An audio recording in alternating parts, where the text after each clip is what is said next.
Have you ever, in fact, discussed the idea of getting married? Yes, we have, but I'm not in a hurry really at all. I like my freedom, and I think really getting married is really a question of papers. I don't think it makes any difference. In a society geared to an image of family life, more and more couples are today deciding to do without the blessing of church or state.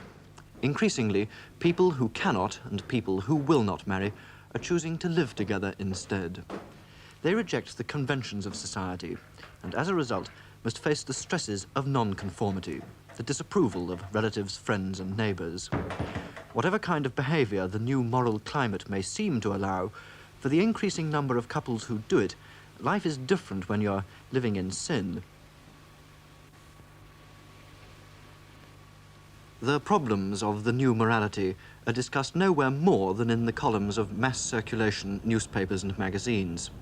Sociologists and novelists write about changing social attitudes, but few people have more first-hand knowledge of the general situation and individual cases than journalists like Marjorie Proops. One of the things that interests me very much about this situation is that so many people live together, unmarried, who could get married. Now, I can well understand people living together if they can't get married. Very often there's a dog in the manger, husband or wife lurking in the background, who refuses to give an erring husband or wife a divorce. Or if a man falls in love with another woman, the wife takes the what I consider to be utterly immoral attitude of, well, if I can't have him, nobody else is going to. I think that's awful. That, to me, I do stand in moral judgment on those sort of people, and I think this is a despicable attitude. And I understand then that these two people who live together because they can't get married, there's no alternative, and they live together sometimes 20, 25, 30 years. They have children, they have grandchildren, and they live in a relationship that is as much like marriage as marriage, absolutely within the framework of marriage. But it surprises me that there are a number of people who live together who could get married. This I find hard to understand, especially I find it hard to understand that women will do this, because I honestly think that women, given the choice, would much rather be married than not married. Most women. They might pretend that they're quite happy in this situation. They might pretend to be happy because they know that the man won't marry them anyway. So unless they pretend that everything's okay, they're going to lose him. And I imagine that they go on living with the man, hoping always that tomorrow he's going to say, well, come on, why don't we regularize this situation and get married? Let's go to the town hall and get married. Adrian Bell and Anne Sanders choose to live together. They are both 22, she a model, he a designer. 20 years ago, it would have been unthinkable, if not impossible, for them to have set up home together like this. Some people may not find their relationship pleasant or acceptable, but they see it differently. Well, as I said before, because it's much more convenient, you sort of you've got a flat together, you don't have to sort of keep ringing each other and saying, oh, can I see you tonight? And you sort of cook a meal at home and you sort of go to bed in the evening, and there's, it's much less difficult. It's, it's sort of much less problems to it, sort of. You make it sound very unromantic. Well, it is, I suppose, in a way. I don't know, I mean, I suppose it's very romantic when you start living together, but when you've been living together for quite a long time, it's just, I mean, you're romantic when you're very young, you're not afterwards, are you? How do your parents feel about you living with someone? Well, at first they were terribly annoyed. They tried to get me back to France. So my mother came over to fetch me, and I just sort of burst into tears, and I went on crying until she let me stay. I was terribly upset about it, and I sort of immediately went to see Adrian afterwards and said, "Oh, my mother wants to take me away, what shall we do?" And he said, "Oh, well, in that case, we'll get married." And of course we didn't. But he doesn't at the moment earn enough money to support me. And also, obviously, they'd rather we were married and living sort of what they call respectably. Because obviously for them, it's a bit embarrassing to have to say, "Oh, well, my daughter, I don't know what she's doing exactly. She's living with somebody," and people sort of ask questions and say, "What does he do?" And it's always obviously embarrassing for parents. Do you ever feel any conscience about possibly upsetting them? Yes, I do. But then I think you sort of live for yourself mostly. You can't sort of... Obviously, you've got to consider everybody's feelings, but you can't sort of alter your life that much, just so that other people don't get upset. How far are you faithful to each other, for instance? Well, you are, and I mean, I am faithful, but I don't think Adrian necessarily is, I mean, I don't know. And I don't want to know either. What would you do if you thought Adrian was having an affair with somebody else? Well, obviously I'd be very upset, but I'd accept it, I think, because I think it's his own problem, his own business. He decides he's going out and phones me up in the daytime and says, "Oh, I won't be here tonight," or, I'll probably stay the night somewhere else, and obviously it upsets me, and I've got to try and make my own arrangements afterwards, because he takes sort of one step forward, and I hate sort of staying here on my own, staying here at night, because I find it rather depressing. You start thinking of all sorts of things, but I find after a while you get used to it, I must say you paint a fairly gloomy picture. You say there's not much romance in it. It's a matter of convenience that Adrian goes out and leaves you alone, and that really is... there's no sort of glamour in this at all. Why on earth do you do it if it is as unglamorous as you paint it as being? Well, because obviously I'm in love with him, and I couldn't bear the thought of going away. Or, it's not at all like that. It might sound terribly gloomy. It's not. We've got some marvellous times together. What would you do if you did have a child now? Well, obviously I'd get married. I couldn't bear having a child who hasn't got sort of father. It would be terribly embarrassing for him, wouldn't it? Have to go to school and people would find out, and I think that would be awful. But that is, in fact, the only reason I would get married, is to have children, or if I was going to have one. But why do you live together? We have lots of things in common. I don't really want to bring in this sort of love, sort of with a capital L, because to me, I sort of really don't believe in it at all. But that doesn't mean to say I'm non-sentimental. I'm very sort of sentimental, but I just hate this sort of the idea of the love with a capital L. And the good thing about her, which I don't feel with other women, as with most men, you always feel as though you want to sort of knock them down, perhaps sexually, perhaps just sort of generally. But with Anne, I can feel I can sort of fool about sort of with a brother and sister type relationship, which I don't feel with other women at all.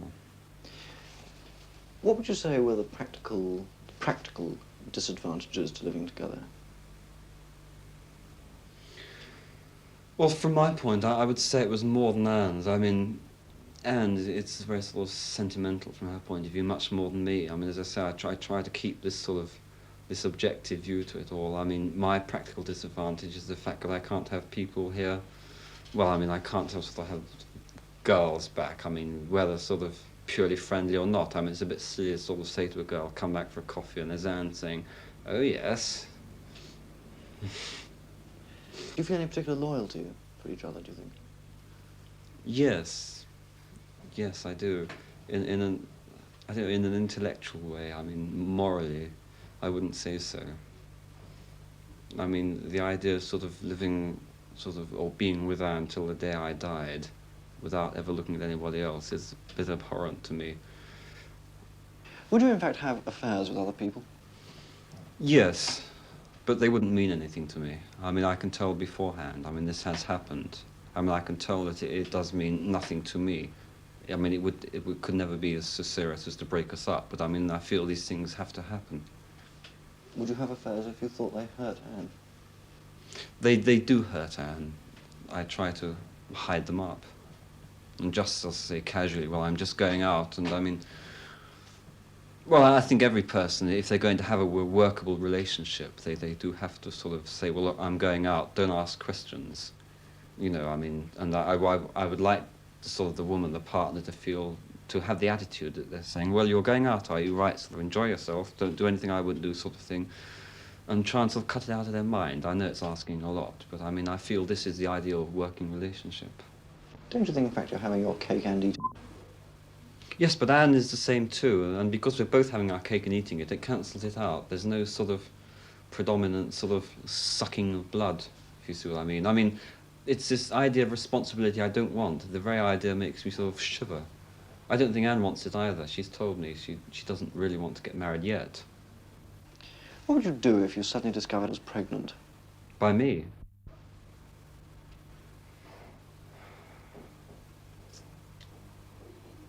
Well, I think we'd sort of cancel it out. We'd get rid of it. What would you do if you found one of your other girlfriends was pregnant by you? Well, it wouldn't happen. How can you be so From sure? me. I mean, if it happened and I thought it wasn't me, I'd get 3 other fellows into the courtroom and say, well, I have as well, and that would sort of, you know, null and void it all from the legal point of view. No, it just wouldn't happen with me. I'm not so stupid. Well, it's very easy to sit here and say that. But, I mean, this is the first thing I think of. I mean, I wouldn't get any girl pregnant, whether I have respect for her or not. I mean, I just can't do it. I mean... The question of you two getting married did come up, in fact. Oh, yes. I mean, obviously, it's come up in the way that we have never said we are definitely not going to get married together. So obviously it is going to come up, the idea of it at the back of our minds. You're being quite incredibly objective about all this. What do you think the average viewer sitting at home is going to think about you when they see you like this? What do you think they're going to think of me? What do you think they're going to think of you? Yes. I think they're going to say, God, there's a right bastard. Do you think you are? I suppose on just superficial talking like this, I suppose I do seem like that. But I don't think I am. I mean, obviously one believes in oneself to a certain extent, otherwise you would just fold up. And I do believe this of myself. For some couples, there frequently appears to be no alternative to living together. They live in sin not so much for romantic as for practical reasons. Ted and Joan are both unhappily married to other people. Each has a child by their marriage, and they now have a child of their own. They're having trouble getting divorces. They have made the emotional adjustment to their new life. But other problems arise. We have applied to go on the council list, and they have accepted us on the council list for a council house. We have been on the verge twice of getting a council house, but somewhere along the line it's been squashed and, shall we say, we've been waffled away from it. I think that is the reason, because we're not man and wife. They know we're not man and wife. They know in the council, and we told them as soon as we applied. Joan was on the council. I've been on since I was married. Joan was on the council list now for how many years is it? That's like 5 years. 5 years she's been on the council. I've personally been on the council list just about a year now. And another thing with family allowance, you can't. You see, I can only get for one child, as I've only got 2 in my family. We can't claim the full allowances on the family allowance, and also I can't claim full income tax. All I can claim for income tax is for Teddy and the other one, Leslie his name is, and also I'm claiming for Joan as a housekeeper, not as a wife. Consequently, I'm paying income tax far above that the normal married man would pay with 3 children. Do you know roughly how much more you're having to pay? Well, there's one of my colleagues at work, he pays approximately 5 shillings a week income tax where I'm paying £1.05 and 30 shillings. It's in other words, it's around about 25 shillings, pound to 25 shillings difference each week. He gets exactly the same wage as I do. Are there any other problems you have with authority apart from housing and income tax and allowances? Yes, in a sense that, of course, when we arrived here and moved into this place, we moved in as Mr. and Mrs. Greatrex. Well, naturally, things get around, word get around the neighbours. Well, we because they know, they've seen me with my husband, you see, because I lived here before. We still don't know whether our immediate neighbours know that we're married or not. Personally, I couldn't care less about it, really, on that sense. On the moral side of it, we see nothing wrong with it, though we do intend to get married. You being at home more than your husband, obviously, because you're the wife and you would spend more time at home, how do you find the neighbours react? Oh, they're all very friendly around here. I mean, I've got lots of friends here from, you know, when I used to live here before. I mean, our first place we lived was at Surbiton. And they were very good there. They didn't really know anything. But the ones in the same house where we lived, there was 3 stories to the house. But I told them and they, you know, they didn't take any offence to it at all. Do you feel it's an immoral relationship? No. No, nothing. Not that way, no. No, I don't think. As far as I'm concerned, I think this is the only marriage I've had, although I'm not married. It's the only marriage I've had. I didn't know the other one. Technically, of course, you are living in sin, and living in sin is one of these marvellous phrases which has great connotations of romanticism and everything else about it. Do you think there's anything romantic or splendid about it? No, nothing romantic or splendid. It's just down-to-earth living. You've got to make a life for yourself, and as at the moment we're not divorced, rather than wait a while and let the children grow up and also let our own lives run to waste, we started now. At least 2-3 years ago, we started living together and we started building a home. Eventually we will get married, and when we do get married, we have a home then. Perhaps the greatest concern should be for the children. What happiness and security can there be for them? John and Marion have been together now for 7 years and have perhaps gone beyond the point where marriage could change anything. This, then, maybe, is the true common law marriage, hardly to be labelled living in sin. It started when Marion found she was pregnant. She didn't push my arm or anything, you know, she didn't push a lot. She just sort of told me what she was going to do, and I was worried about it at the time, and there didn't seem to be anything we could do other than this, and I wanted to. I was fond of the girl, but not really more than that. I suppose it seems a bit harsh to say that I'd got her pregnant without being more than fond of her, but I was fond of her, but no more than that. And we got a flat in Kentish Town somewhere, and I carried on a job. I was employed in London at the time, and we just sort of drifted along together. But as the time's gone on, when the baby was born, we were so overjoyed, and it seemed to be like a great big cross burning in our sky. We came together beautifully, and we've been together ever since. And the longer we've been together, the more enamoured of each other we've been. And now you've got another baby. And now we've got another one, yeah. Yes. This other one, he wasn't planned or anything, you know. We've not really got a plan or anything. We've just, I don't know, it seems like most people, we've just drifted into things. We've got this way of living together and this way of being together, and I've drifted in and out of jobs and settled in not one thing for a very long time. I don't seem to know very much what I want to do, but since I've been living with Marion, we seem to have built up something, and it sounds a bit tripey to say so, but we built up something unique. We're so terribly happy together, not in a romantic sense, but more in a friendly sense. We treat one another as mates, in a way. We've got this great big thing about truthfulness. We always tell one another where we've been and where we're going and what we're doing and what we're thinking, or at least we try to. How much time during the time you've been living together have you spent apart? I don't suppose we spent Hardly more, any, really. no, I suppose we spent about, at the most 3 days. I had an abysmal attempt at the bachelor holiday in Scotland, and it rained every bloody day, so I came home, and I was very pleased to be home. And coming home, it cemented us even further, didn't it? Definitely. I think that was the time when if we were going to part, we would have done a little trouble. But just being away from each other for a few days, it convinced us that we couldn't possibly leave each other. Have you ever seriously considered the idea of getting married?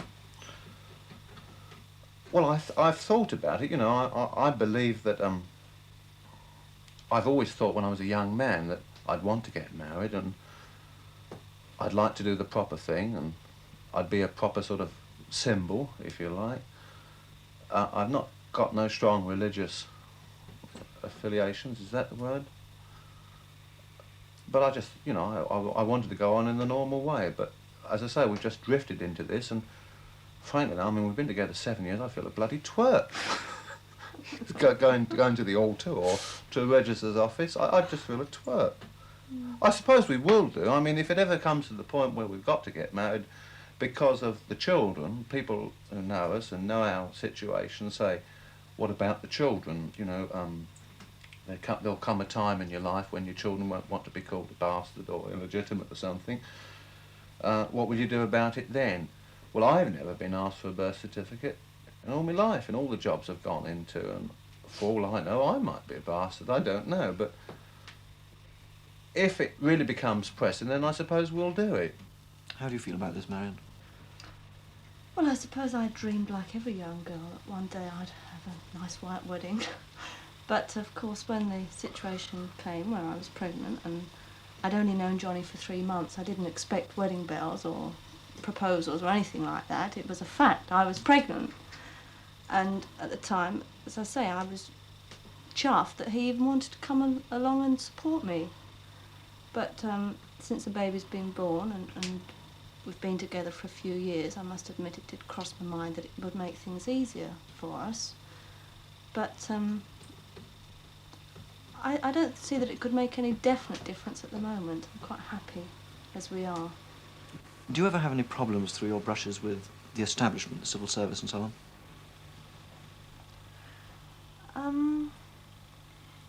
Not really, not strictly speaking. I found 1 or 2 occasions some bitchiness, but I think I get that anyway, being a young girl in the places I'm talking about. I remember when I tried to work, it's very, very difficult with insurance stamps. I was employed as a married woman, and they taxed me for 5 pence. And of course, I realised this was wrong, and I knew I'd have to go there and confess everything. But I managed to get out of it without much embarrassment. They still employed me, and everybody was happy about it. And the other occasion was when I had the last baby. I knew I was entitled to various benefits, maternity grants, and I went and explained everything to the lady at the desk.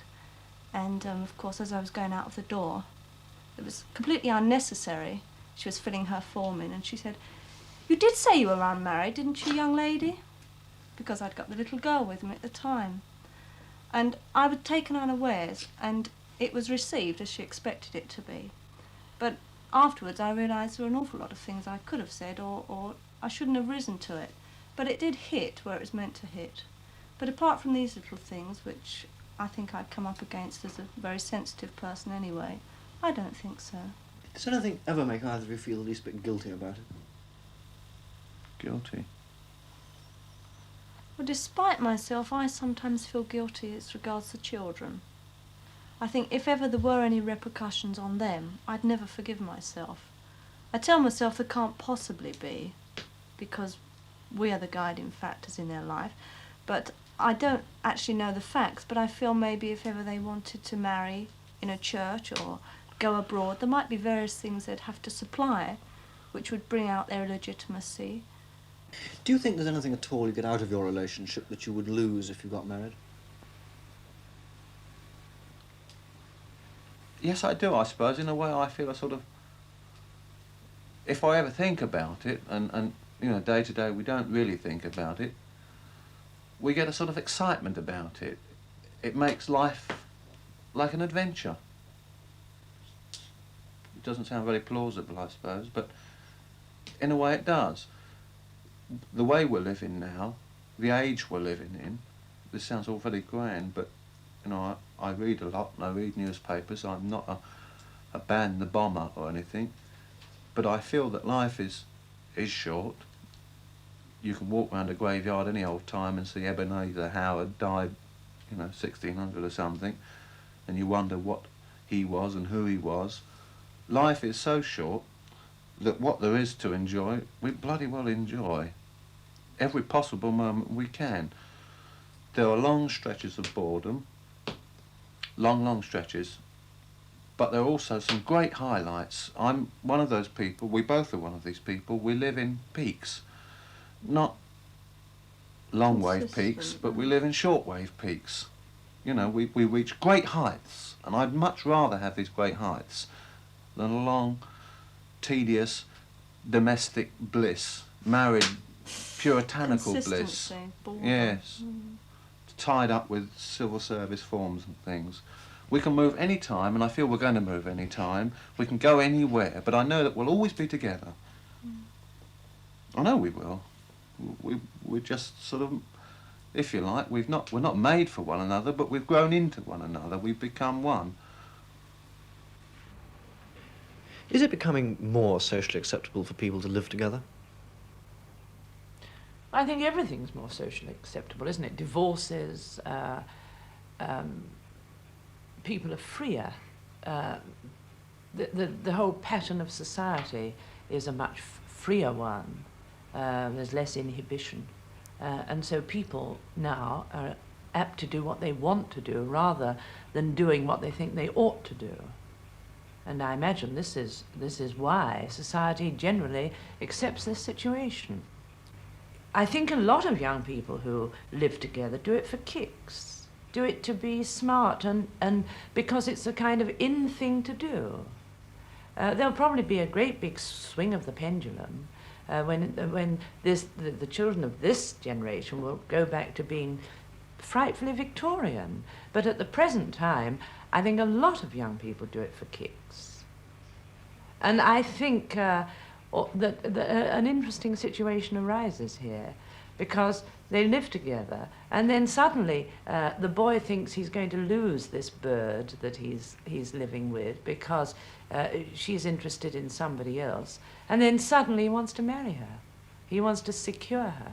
But I think that the girls secretly in their heart of hearts, however much they say that yes, this is marvelous, you know, to hell with parents and we'll do what we want to do and live together, secretly the girls would much prefer to be married.